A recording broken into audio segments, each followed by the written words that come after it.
आसिला अष्टम वेतन कमिशनर ताजा अपडेट।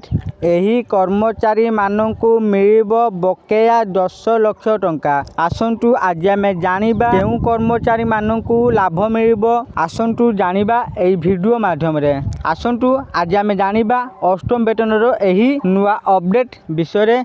तेणु वीडियो को आरंभ करने पूर्वर आपण समस्त को अनुरोध जो मैंने एपर्यंत आम चैनल को सब्सक्राइब करना आपण मैंने एबे ही आम चैनल को सब्सक्राइब कर दिंटू। आई वीडियो को बहुत मात्रा लाइक शेयर और कमेंट कर दिंटू। तेबे चलतु डेरी न करके आज वीडियो को आरंभ करबा।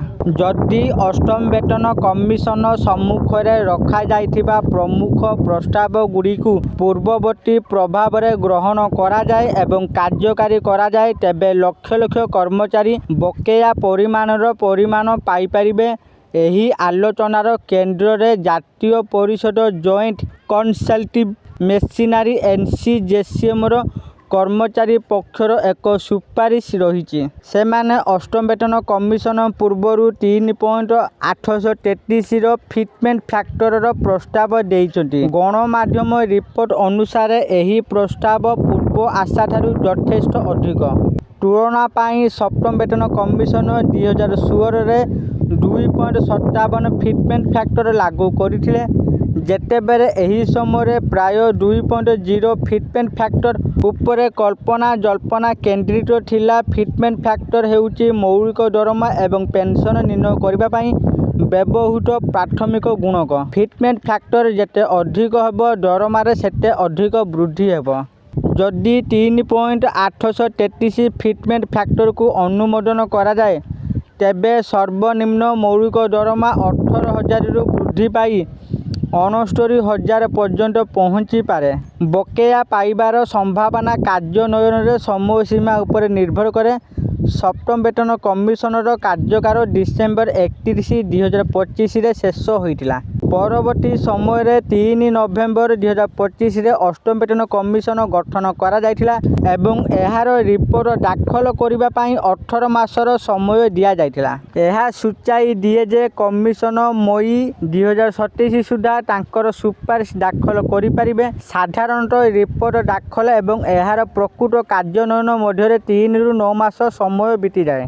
एही परिस्थिति रे एहा सेप्टेम्बर 2027 सुधा कार्यकारी हेबार संभावना अछि। जदि एहा जनवरी 1, 2026 रु पूर्ववर्ती प्रभाव में कार्यकारी हुए जेपरी पूर्व अभ्यास थिला कर्मचारी माने प्राय 20 मास पर्यंत बकेया पाई परिबे। 3.833 फिटमेंट फैक्टर पाई एनसीजेसीएम रो प्रस्ताव उपरे आधार करी पे मैट्रिक्स लेवल 1 रु 5 पाई आनुमानिक बकेया निम्नलिखित भाव में होई पारे। लेवल 1 मूल दरमा 18,000 रु 69,000, पार्थक्य 51,000, 20 मास पाई बकेया 10,20,000। लेवल 2 मूल दरमा 19,900 रु 76,277, पार्थक्य 56,377 रु बकेया 11,27,540। लेवल 3 मूल दरमा 21,700 रु 83,176, पार्थक्य 61,476, बकेया 12,29,520। लेवल 4 मूल दरमा 25,500 रु 97,742, पार्थक्य 62,242, बकेया 14,84,840। लेवल 5 मूल दरमा 29,200 रु 1,11,924, पार्थक्य 82,724, बकेया राशि 16,54,480।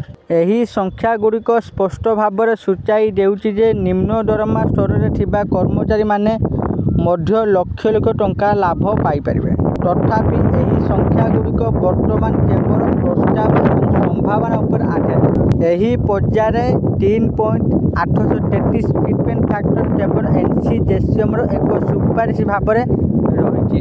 एहाकू एपर्यंत वेतन कमिशन किंबा सरकार द्वारा अनुमोदन करा जाय नाही। चूड़ांत निष्पत्ति केंद्र सरकार नेबे। यह व्यतीत जनवरी 1, 2026 रो कार्यकारी तारीख एपर्यंत आनुष्ठानिक भाव में निश्चित करा जाय नाही। ବର୍ତ୍ତମାନ ଅଷ୍ଟମ ବେତନ କମିଶନ ବିଭିନ୍ନ ଅଂଶୀଦାରଙ୍କ ଠାରୁ ପ୍ରାପ୍ତ ପରାମର୍ଶଗୁଡ଼ିକର ସମୀକ୍ଷା କରୁଛି, ଯେଉଁଥିରେ NCJCMର ଭଳି କର୍ମଚାରୀ ସଂଗଠନରୁ ସୁପାରିଶ ଅନ୍ତର୍ଭୁକ୍ତ। କମିଶନ ଏହାର ରିପୋର୍ଟ ଦାଖଲ କରିବା ପରେ ସରକାର ଏହି ସୁପାରିଶଗୁଡ଼ିକର ସମୀକ୍ଷା କରିବେ ଏବଂ ପରବର୍ତ୍ତୀ ସମୟରେ ଏକ ଚୂଡ଼ାନ୍ତ ନିଷ୍ପତ୍ତି ନିଆଯିବ। ଆଶା କରୁଛି ଆପଣମାନଙ୍କୁ ଆଜିର ଏହି ଭିଡ଼ିଓଟି ନିଶ୍ଚିତ ଭାବରେ ଭଲ ଲାଗିଥିବ ଆଉ ଆପଣମାନେ ଭିଡ଼ିଓ ଦେଖି ବୁଝି ଯାଇଥିବେ ଅଷ୍ଟମ ବେତନର ନୂଆ ଅପଡେଟ୍ ବିଷୟରେ, କେଉଁ କର୍ମଚାରୀମାନଙ୍କୁ ଏଥିରେ କେତେ ଲାଭ ମିଳିବ। ଯଦି ଆପଣମାନଙ୍କୁ ଏହି ଭିଡ଼ିଓଟି ଭଲ ଲାଗିଥାଏ ଦୟାକରି ଏହି ଭିଡ଼ିଓକୁ ବହୁତ ମାତ୍ରାରେ ଲାଇକ୍, ସେୟାର ଓ କମେଣ୍ଟ କରିଦିଅନ୍ତୁ।